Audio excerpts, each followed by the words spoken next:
What's up, fanboys and fangirls? Welcome to another Reviewpoint podcast coming to you from fanboysanonymous.com. I am your host, as always, Tony Mango, and as you can see by the title and everything else that is going on with this, my target to review for this edition is Disney's Aladdin, and not the 1990 version, or 92, or whatever the hell it was. I'm too lazy to look up when it was, but I think it was 92. No, I'm talking about the 2019 version. This was directed by Guy Ritchie, and you can kind of tell that that's sort of the case throughout the movie. It's starring a bunch of different people here. The one that you'll recognize the most is Will Smith, so I guess you can kind of refer to this more so as the Will Smith Aladdin versus the Robin Williams Aladdin. And what we're going to do here is the same that we normally take care of different things. We're going to talk about the things that I liked, the things I didn't like, the hits and the misses, and all the kind of things that go along with that. And I'm going to start things off with a spoiler-free version of this. So if you are worried about the spoilers, you don't have to worry about the first section. But, you know, if you don't want to know what happens in the movie and you've not seen the original and all the other kind of things that would have spoiled that, then by all means, skip the spoiler section of it. But I'll give you a warning about that ahead of time. So we're in the non-spoiler section right now. And I guess the best way that I can start this off is just by saying Aladdin is one of my 3 favorite Disney, or I guess you could just say any kind of animated films of all time. Aladdin, Toy Story, the first one, the other 2 are great too, and The Lion King are my 3 favorites. And I don't know which one I necessarily would constitute as the best, which one I would pick as my absolute favorite. I guess it sort of depends on what my mood would be, but probably if any of them would lean towards the top, it might be Aladdin. I don't know. And I rewatched Aladdin again. I had seen it 1,000 times as a kid, and it's been a bunch of years since it originally came out and everything like that. But it's been also a bunch of years since I had seen the movie, and I rewatched it a couple weeks ago. It still holds up perfectly well. There's some stuff that obviously I'm not laughing hysterically at as if I would have been as a little kid, but I still thought that the characters were engaging. I still thought that the story was great, a very tight story, and just awesome. So when they said that they were going to be doing a live action Aladdin, I was already sold, but I was already also worried that they were going to screw it all up. And I gotta say, if you are a fan of the original is way better than what this is. It's not bad, but there are really bad elements to it. And there's nothing at all in this movie that they did that is better for the most part than what the original is. There's a couple little elements that they've tweaked, and I like it to a certain extent. It's kind of like more, I guess, timely. Certain things don't age as well as some other things do. So that was kind of something that I liked. But for the most part, you go through this movie, and Aladdin is not as good as the Aladdin from the cartoon. And Jasmine is not as good as the Jasmine from the cartoon. And the genie, well, you know what? We'll come back to the genie. But Jafar, nowhere near as good as what the original Jafar was. Everything is essentially a lesser version, and it makes me just kind of want to watch the original one again. So I guess that's kind of my first real big take about the whole thing, is there's nothing that is more of a hit than what the original is. Now, there are some hits, there are some misses and stuff like that, and I want to kind of break that down a little bit one by one and some different sort of elements. Like, for instance, the music is, for the most part, good, but none of the songs are as good as the original ones. Again, same kind of opinion. I'm going to go back to that quite a bit. They changed up a couple of the lyrics of some different things here and there. Arabian Nights is not the same song, and it's not just the lyrics that had changed from the cartoon, because if you don't know, the cartoon originally had the lyrics about where they cut off your ear if they don't like your face, and they changed that to where it's hot and hot and immense, and whatever it was, where it's flat and immense and the heat is intense, I think is what it was. They changed those, but they also added different lyrics. They changed the songs around a little bit. They kind of added extra little verses to it to kind of make it a little bit more grandiose. And they also added a song for Jasmine, and it sucks. It's called Speechless, and it comes back a second time, which I think that's maybe one of the biggest misses of the whole movie, is why would I want to listen to that song a second time?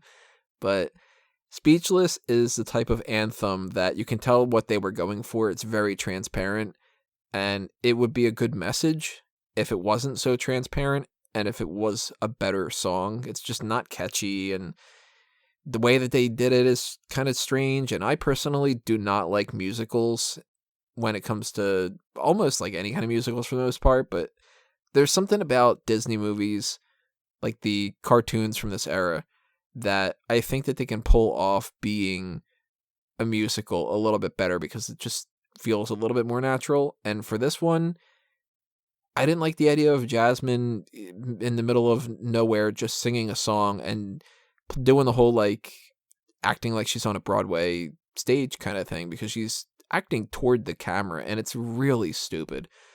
If you like that kind of shtick and you like the hokiness of it, then you'll like it. But I personally did not like that at all. And if you were to cut the Speechless song, I don't think that it would really make the movie, 100 times better, but at least would take something out of the mix that I didn't really like. So other than that, though, I mean, Never Had a Friend Like Me, that is a good rendition of the song. So that's a big hit for me. Arabian Nights, for the most part, that's a pretty good rendition of that. No problems with that one. One Jump Ahead, not as catchy. And the way that they did that, it was a little bit strange. I mean, I was kind of expecting certain things to happen and it didn't, but they had some good parts in that too. Like, I was assuming that they would cut out the part where there's a whole bunch of the girls and they're all saying like, kind of like crushing on Aladdin. They had that in there, but they made the girls a little bit younger, and then they still had the still I think he's rather tasty kind of thing, which that was one of the better, funnier parts of the whole thing. So there are parts of the music, for the most part, I would say, that are positives when it comes to that. So that's mostly a hit. Big miss when it comes to Speechless. Special effects wise, that is a hit for me. I think that they nailed all of that for the most part. The main positive, I would say, with the special effects is when they're doing things like making the background, like adding into that, making more people, and just like the visual effects of the genie and everything like that. I think that those are the biggest positives. So those were big thumbs up. But at the same time, one of the big misses that I have for that is actually it's during the One Jump Ahead part. For some reason, the camera seems like it's not synced up correctly with what they were doing, and they sped up some of the action and they slowed it down, and the song is a little bit off and all that. And I don't know if that's an editing problem or a special effects problem, but it just doesn't work and it looks really shoddy and really crappily made. Let's go character by character, and I guess if we're going character by character, for the most part, I should probably split this up and go into the spoiler section. So I guess we should start off with Aladdin. I don't know exactly how to pronounce the actor's name. Mena Massoud. I probably get that totally wrong. He does actually a pretty damn good job. He has the look of Aladdin down for the most part. He pretty much gets the character down as much as I would possibly hope that he would. So no problems with him, actually. I think that there's a couple scenes where the acting isn't really all that great, and you can kind of just see through it a little bit, but I kind of blame that more on the material that he was given for like those particular lines, and maybe Guy Ritchie, his just like directing style. But he seems like the type of character and actor and everything like that I would have been hoping that he would have been. So no problems with that. Naomi Scott's Princess Jasmine, not as good of a Jasmine as I was hoping, but she did fine enough that I don't really know who else I would have cast for that role. I don't think that getting like an unknown would have helped. I know a lot of people think that about certain things. They're always like, you should go with an unknown, so that way we can just think that they're the character. Nobody's going to look at this and be like, oh, it's Naomi Scott. She's still relatively unknown. So the problem wasn't necessarily her. I think that she kind of, same as the Aladdin and everything, like sometimes it's just kind of hammed up a little bit, and that may be just the source material that they're working with and being told like, bigger and everything that they need to be doing in those particular scenes. Jafar, though, the actor himself seems like he could be really good in something else, but he's not Jafar. And it seems like I'm not the only one that believes this. Jafar should be older. Jafar should be much creepier. He should have a better commanding voice, because this guy's voice was a little bit too high, and that sounds like a stupid nitpick, but when you're playing a villain, especially a villain that's based off of an iconic Disney villain that, practically everybody knows. Jafar's voice and his appearance is literally the whole thing that the character is based off of. And when you don't have the voice and the appearance is a little bit tamer, then it just doesn't work as well. But I don't think that that's necessarily the actor's fault. I think that he's just not the right person for that role. And I would really like to see him in some other kind of role, in some other type of movie. If he were to be in, I don't know, let's throw out there, if he were to be in one of the Marvel movies, I think that he could be probably also not only just like really menacing, but really funny, probably too.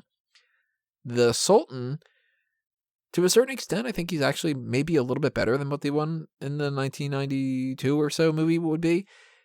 They didn't make him a bumbling idiot because they didn't need to, because it's not as much of a kid's movie. So that wasn't the type of thing that you needed to be like, all right, well, he's going to bounce around and look like this little fat dude that's kind of just complete idiot. And when you get like, the scene in the cartoon where he's trying to put those little statues on top of each other, he's playing with his little toys and stuff. We're not getting that. We're actually getting somebody who seems like he could be a real sultan. So he did a good job. Thumbs up. He's a hit, whatever you want to classify it. They introduced a new character named Dahlia. And I at first thought that they only introduced this character to be somebody that Jasmine could talk to, because she doesn't really talk to anybody in the movie other than the Sultan and Jafar and Aladdin. But they kind of tied her into somebody that worked with the genie a little bit. This is the spoiler section, so again, warning, if you do not want to know what the spoilers are and you've not seen the original movie and you don't want to know what's going on with Dahlia, because they did change some things in this movie, then by all means, this is your part to stop and everything. But Dahlia is incorporated as not just the handmaiden for Jasmine, but she is also the love interest for the genie. And they do a whole subplot where they got together, which was pretty quick because they really only went on like a little walk, and now they're like having kids and stuff, but who cares? They're just kind of rushing that along. And she was a pretty fine character. She had some funny moments to her, and she served her purpose as the two elements that she had. So no problems with her. She's not the best character in the world, but if they were to incorporate Dahlia into some other kind of future adaptation of Aladdin, then you know what? I'm cool with that.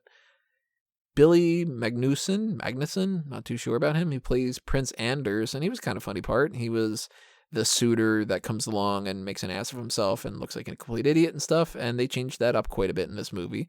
So he served his part perfectly fine. Hakeem is a character that is like the royal guard. No problems with him. He's more of a hit than anything else. No real, positives, no real negatives. Abu is still voiced by Frank Welker, which is kind of crazy to think. And he also does the Cave of Wonders. The Cave of Wonders looks great as far as special effects go. A carpet, I forgot to mention, for, I guess it's character, but special effects on the carpet and the characterization of the carpet, 100% nailed that down. Abu is pretty good in that regard as well. I can't say the same about Iago. Iago was a lot of fun in the original movie, and he just isn't in this one. Alan Tudyk doesn't even feel like he necessarily cared about the job. I mean, he's not really given a whole lot to do, so I guess he did fine, but there doesn't seem to be any kind of real, like, enthusiasm to any of his lines. It's more so like he's just sort of like, second in command, like whatever, like a regular parrot would be. So Iago just kind of sucks compared to what Gilbert Gottfried's version was. They toned him down way too much. He's not fun. He's not quirky. He's not an asshole. He's not anything that would really stand out. And even at the end, when, again, spoilers, when you do the whole thing with Jafar becoming the genie and turning into, going into the lamp and everything like that, he drags him in and he says, "Parrot, you're coming with me." It's like he doesn't even have really a name for the most part. So that sucked. Iago was a major miss for me, and that's a shame because Iago is one of the best parts of the original movie. So character-wise, that's pretty much it in the movie. I mean, they introduced a couple little characters here and there. They've got like Razul and whatever, it's just background noise, and none of that really matters. So the big thing to talk about is the genie. And a lot of people went into this movie saying that nobody could do the part as good or better than Robin Williams, and I think that that's kind of just unfair that you can say that, because of course nobody can do the part like that. That's a Robin Williams part that was built essentially around Robin Williams. But Will Smith managed to find a way to make it his own and still pay homage to everything that Robin Williams had done. So the song Never Had a Friend Like Me is very much inspired by the way that they did that in the original movie, but it's got a little Will Smith twist to it. And that's pretty much all the different elements to it. They made him more human, so he could actually just be a human in certain parts and stuff. But the look of the character as far as a genie, the actions as far as a genie, I think Will Smith kind of hit it out of the park. He really nailed it. So if anybody is the biggest hit for me, character-wise, it's going to be Will Smith. And then number 2 would probably be Aladdin. And number 3 actually would probably be the Sultan more than anything else. But I feel like the biggest miss for this movie is that maybe if somebody else would have directed it, it could have come off a little bit better. And I think if you kept the same exact cast, but there was just a slightly different change in the execution, and some of the hokier elements were a little bit more serious, and some of the other little changes that they had made here and there maybe weren't necessarily changed, because some of the elements of it just feel like they changed it for the sake of doing something that's a subversion, and I don't think that they necessarily changed it for the better. So I don't want to spoil every single little thing about it, especially because it's not really worth talking about every single little tiny change that they had done, and I'd have to watch it a couple more times to kind of figure out exactly what every little difference is. But my feeling overall about the movie is, if you like the original, go see it and make up your mind for yourself, because this isn't the type of film that I think that people are going to walk out of and say that they absolutely hated with a passion if they liked the original. But I got a feeling you're probably not going to like it as much as the original. So if you like this one, then you for sure are going to like the original. If you hated this one and you haven't seen the original, give that a shot. But I honestly kind of think that you maybe need to see the original before you see this to really get anything out of it too. But I don't know. I mean, kids are going to grow up with this being their Aladdin. And the kids that were in the movie theater with me, they're going to grow up without realizing that they had skipped some of the parts of the movie because this one kid in the theater had to leave a bunch of times and stuff. So watch out for that as well if you're going. If you're in your 20s or 30s or something like that, remember this is a kid's movie. So you're going to see little kids that are, kind of ruin the experience a little bit. But yeah, overall, I gotta say, it's more of a hit than it is a miss, but at the same time, that's being a little bit generous because it's just based off of a movie that's a better movie. And hopefully this is not the case when it comes to The Lion King, but I got a feeling that The Lion King's going to be better. So I'm going to know what you have to say about the movie, and whether that's just the 1992 one you want to talk about, or the 2019 one, or a combination of the both. Drop your comment below on YouTube and tell me what you think. When you do that, hit that subscribe button and ring that little bell for the notifications. Follow the Fanboys Anonymous accounts on Facebook and Twitter. If you are listening to this on an audio-only stream like iTunes or Stitcher or Spotify or Google Play, then leave a rating or a review or follow or whatever those different platforms have going on. All those likes and stuff can go quite far, and they are always greatly appreciated, as well as all your likes and follows and stuff on all the other kind of social media. If you would like to check out the TeePublic and Redbubble shops for Fanboys Anonymous, you can pick up some merchandise. That stuff will be great as well.